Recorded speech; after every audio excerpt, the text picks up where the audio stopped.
So if you could just start by introducing yourself. Yeah, I'm Liam Parrington. And your position at the club? Professional phase lead coach. If you could just explain a little bit more about what that actually means at the club. So I oversee the under 17s to the 23s department. That's bringing in obviously the full-time domestic students and international students. And before we kind of go into really the detail of that role and the international and domestic piece, if you just give us a bit of a history on yourself, so kind of going back to perhaps your playing days and early life in football. Yeah, so obviously I played locally for in the West Surrey Boys League for Westfield Football Club, and then I went and got scouted when I was 14, played for West Ham, did a 2-year scholarship there, played for England under 16s as well. Didn't quite get a professional contract and went and played in the non-league for Basingstoke for a season. Again, didn't really know what to do with myself, so someone approached me about going over to America on scholarship. Didn't know anything about it at the time, but I thought, you know what, I want to continue my full-time football. I decided to take a leap of faith, go over to America, where I spent 4 years over there, studied a business degree and also played football each day. And what part of America did you go to? I was upstate New York, 2 places. So how old was you when you first went to the US? At 19. What was that like? Must have been fairly daunting leaving the UK to go to the US. Yeah, it was very different. I'd only ever visited there as a kid, like Disneyland and stuff, and I didn't know anything about the school when I first went over there, but it was an eye-opener as soon as I sort of get off the plane and saw the college and stuff. So having spent 4 years out in the US, what kind of age did that bring you to then? So like 23? Yeah, 23. So you come back to the UK? Yeah. And you've pretty much worked in football since then. I believe more recently working with the Sturridge Academy? Yeah. I helped set that up with another gentleman, Cleveland Clark. We had good success doing that, and hopefully I'll take a lot of the lessons learned from that place, obviously, into Bracknell. And then also I believe you specialise in scholarships out to America. Yeah. So can you just talk through that piece as well? Yeah, so I run a company called Stateside Today, which oversees the recruitment and the placement of student athletes to university in America, both to continue playing sports. So it's not just soccer as they call it, but it's also multiple sports and whilst they're studying degrees at the same time. So obviously it's going to be slightly different with Americans coming into our program. So what do you think the challenges are for an international? It's not just Americans, but I know we've got a high proportion of Americans, some Botswanan players, an Indian player, but the majority they're coming from overseas, probably maybe their first time. What message have you got for them players coming to a foreign country for the very first time, perhaps without their parents?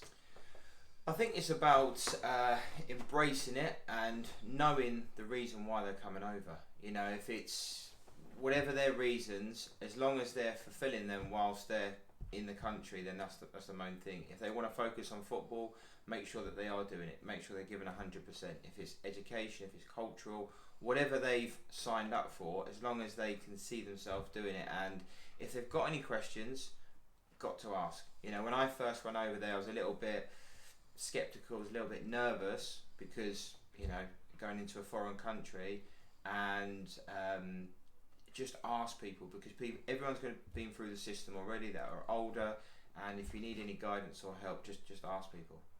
Okay, and so kind of that flip side, flip that back to the parents. What could you say to put the parents' minds at ease? Because I know that we've been having a lot of conversations recently with specifically the international scholars' parents on Skype calls, and you know, they're again the first time they've sent their child away, flying some 3,500-4,000 miles away from home. What can you kind of say to them to put their mind at ease a little bit? I think the reassurance that I've actually been to another country, I've done exactly what their children are about to do. I've experienced another country. I moved over when I was 19. The most important thing for the parents is the child's safety, which obviously is paramount for us, and then also just to make sure that they're enjoying themselves as well. So we're going to try and put the parents' minds at ease that their child is here for the right reasons. And then coming back a little bit more to the domestic boys, how do you think this will be? Obviously there's lots of football in the UK, and there's lots of academies popping up, the educational BTEC academies. There's not many that have kind of fused together international boys and domestic boys. What do you think that offers the domestic player? So the local Bracknell lad that's played his football for 16 years in and around, or grown up for 16 years in and around Bracknell, all of a sudden interacting on a day-to-day basis with a lad from New York or a boy from California or a player from South Carolina. What does that give to them, the domestic lads? I think it's an unbelievable experience because you see a complete different player personality as well. So when I first went over to the States, one thing that really shocked me was the fitness levels. I always thought I was fit until I got to America, and their work ethic, both in the gym and on the soccer field, was unbelievable.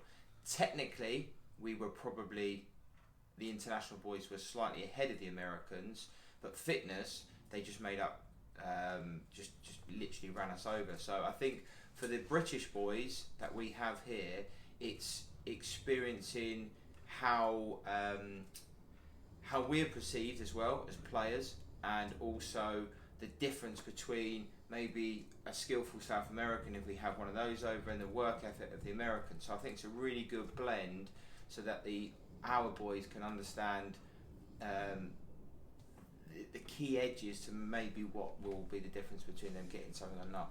And do you think, kind of from a cultural, what opportunities will be presented to the English boys as they forge bonds and friendships with the international boys? Will it broaden their horizons? What opportunities will come their way? Oh, massively. So the friends that I met at my university, I've been best man to two of their weddings. They will get lifelong friends from this, and if they ever want to go and spend the summer or the winter in a New York or a California, it will happen, So and I think one of the things that we're going to look to do as well as a buddy system. So the English boys will buddy up with an American or an international, just so that they can start to understand how the cultures are different and stuff. Okay, so they're coming down more to perhaps operationally day to day. What does a typical day, typical week look like for a international and domestic player that's here full time? Okay, so it will be full on in terms of, again, a very unique thing to Bracknell. So our boys will probably do, they'll at least do 90 minutes on the football field each day. So either that's an individual session, a tactical session. They'll do some education as well. That's mandatory to do the education. Whenever we eat and dine, we'll do that together. And then in the afternoons, they'll probably do, again, either another field practice or a gym session. So it's going to be quite a lot of physical work, mental work as well. And then obviously we're going to do the integration of, because obviously at Bracknell we've got all the younger teams from under 16s down, so it'll be the interaction with some of the youth players in England, so for the international voices. So an international player, so some of them are coming in to do BTECs as well.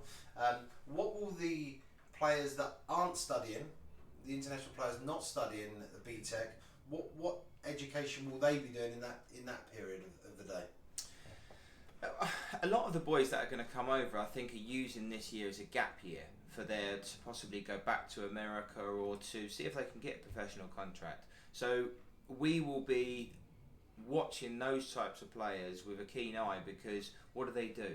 Do they just go into their room and do they just do nothing, or are they back on the field? If they need to work on a weakness within their game, that's where we'll be giving them individual plans, but also giving them a little bit of ownership to say, well, go on then, if you've come over for this reason, can you prove to us what you need to work on how to make yourself a better player? And we talk about traditional education, obviously the BTEC kind of learnings, but what classroom based stuff will be happening, kind of tactical game review? How much will that in the week, how much analytical work will happen in the week? Yeah, so obviously as part of the BTEC, there is certain units within that, like sports coaching, where what the players will actually do is they will deliver sessions to their fellow peers, and we will try and integrate the education with the practical side as much as possible for that. Superb. Thank you very much for taking the time to talk to us today. You're welcome.